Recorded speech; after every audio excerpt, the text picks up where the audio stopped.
Okay, guys, so we're going to be talking about author's purpose, and I know we've talked about it before. We've talked about how authors write, why authors write things, and we talked about the 3 reasons why. So, persuade, inform, and entertain. So, today we're going to talk about 2 more reasons why authors write things.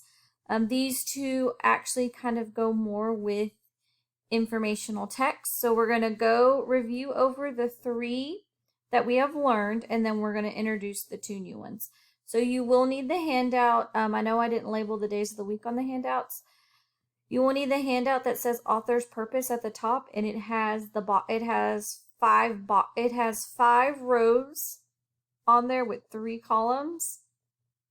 And it'll have PIEED. So you need that handout, and as we're going through the PowerPoint, you will have some stuff to fill out. I will try to prompt you to when you need to stop, pause the video, and fill the information in. So we're going to be talking about author's purpose. We're going to review what we've already learned and then add 2 new ones to it, okay? So author's purpose. So welcome to my PIDA class, Young Chefs.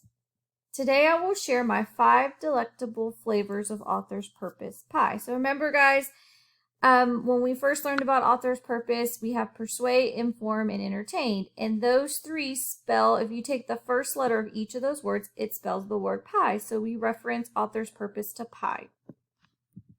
First, let's discuss what author's purpose is.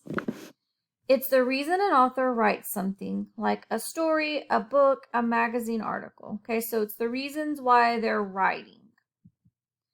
Let's look at each of the ingredients in this recipe more closely. So we have P is for persuade, I is for inform, E is for entertain. Now the 2 new ones that we're going to learn about are explain and describe. So explain and describe, guys, are going to be more geared towards informational text, which we've been talking about informational text for the last 2 weeks. We will continue to be talking about informational text this week also. So persuade. So when you're looking at your handout, this is the first row. It's the one with the P. So it says P is for persuade. The author might want to convey the reader of something. Vanilla cupcakes are better than chocolate cupcakes. So if you notice, there is some missing words. Fill in the missing words. So the author might want to convey the reader of something.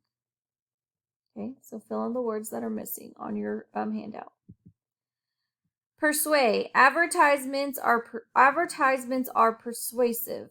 Companies are trying to convey you to buy their product or service. Okay, so when you watch a commercial, they're trying to persuade you to buy their product or their service, okay? Let me cook up an example for you of something written with a purpose to persuade. So let's look at an example.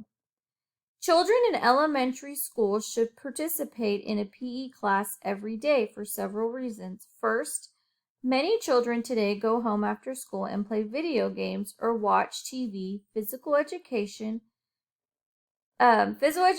class may be the only time of the day that some children are physically active. Another reason schools should provide a daily PE class is that many children eat too much junk food and are overweight. They need more physical activity. Finally, research shows that students who are more physically active perform better at school. Physical activity improves focus and concentration in the classroom. We need to change our school schedules so that children have PE each and every day. Okay, so if you're on the row where it says persuade, you filled in the blank, the last column on that row, it says let's take it a step further. How is the author trying to persuade the reader? So I want you to think about this. How is it trying to persuade? The author is trying to persuade the reader to agree that students should participate in a PE class every day at school. So write this in that box. And we're on the persuade row. So the author is trying to persuade the reader to agree that students should participate in a PE class every day at school.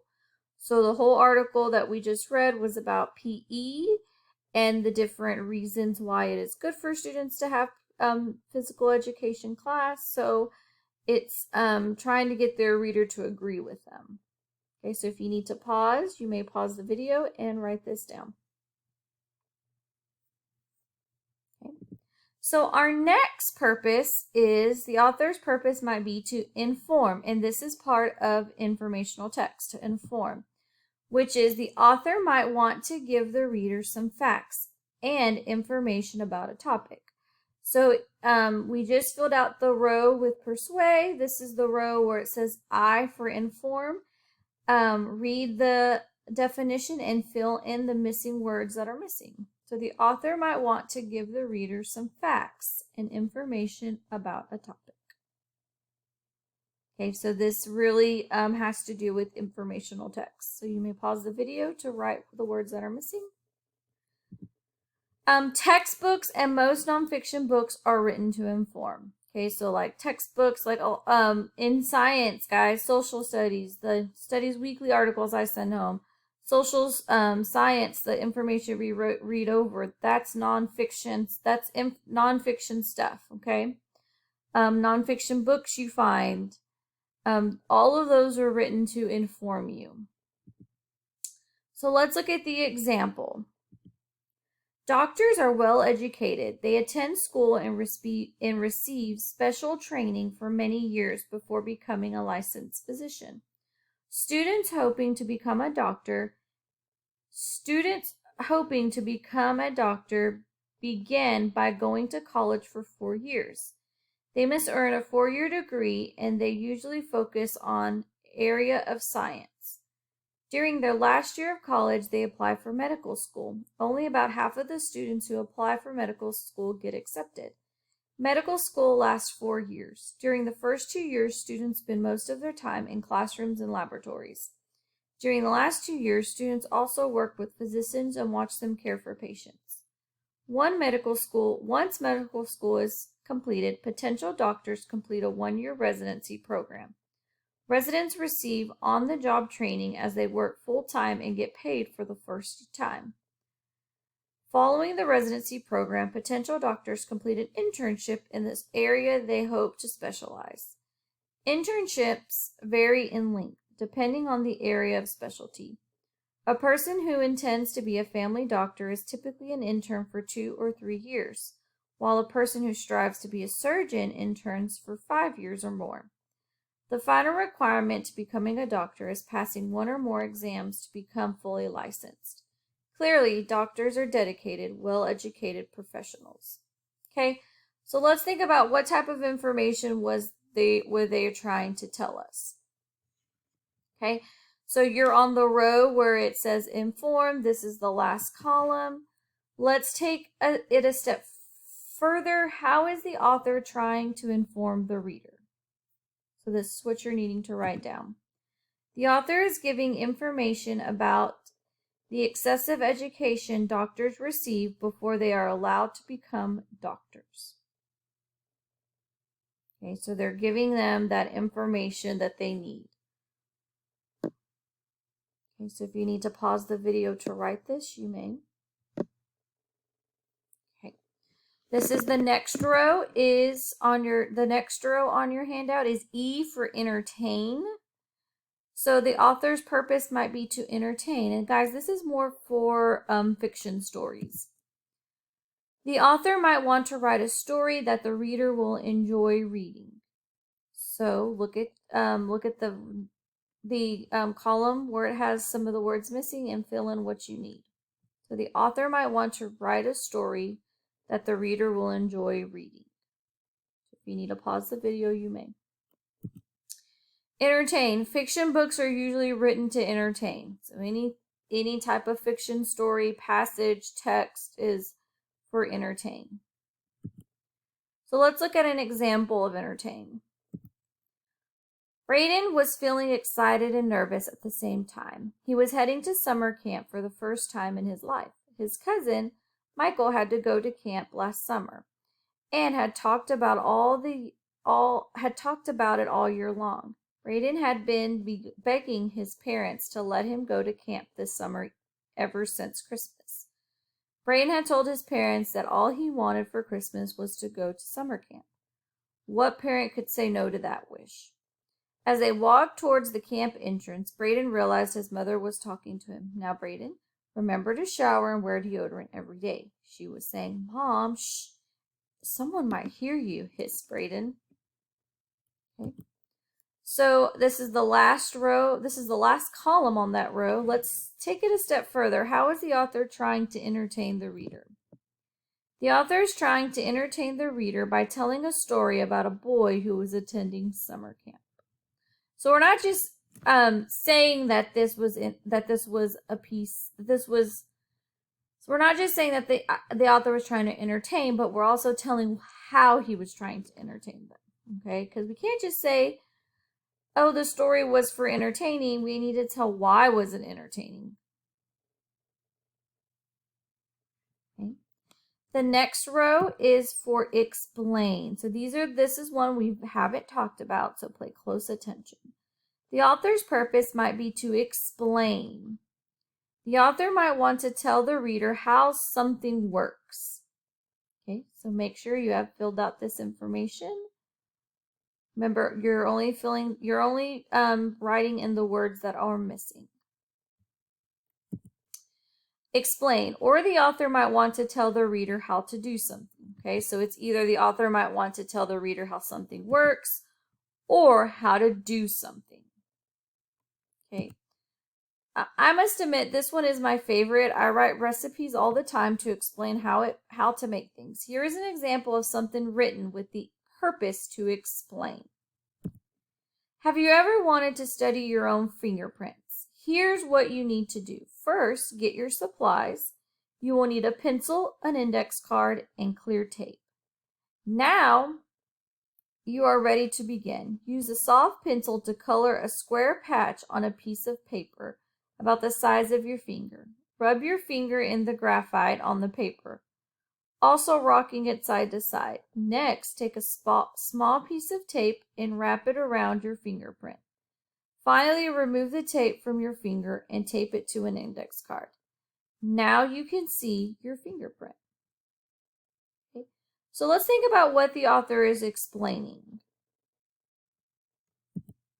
So let's take it a step further. And what is the author trying to explain to the reader? You're gonna write this down in the last column for explain. The author is trying to explain how to capture a copy of your own fingerprint. Okay, so he's explaining how to do this, how to get your fingerprint. Okay, so if you need to pause the video to write this down, do so.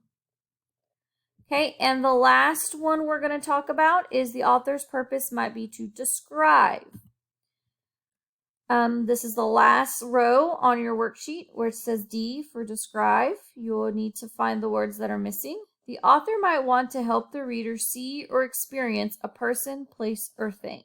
So we're going to be really going and talking about either a person, a place, or a thing and just describing them. The author often tries to help readers imagine things using their five senses. The author describes what you see, hear, taste, touch, or smell. So kind of think of your five senses when you talk about this one. I am cooking up my favorite example for you. Close your eyes to understand how the senses are employed in this example of something written with the purpose to describe. So close your eyes as I'm reading it.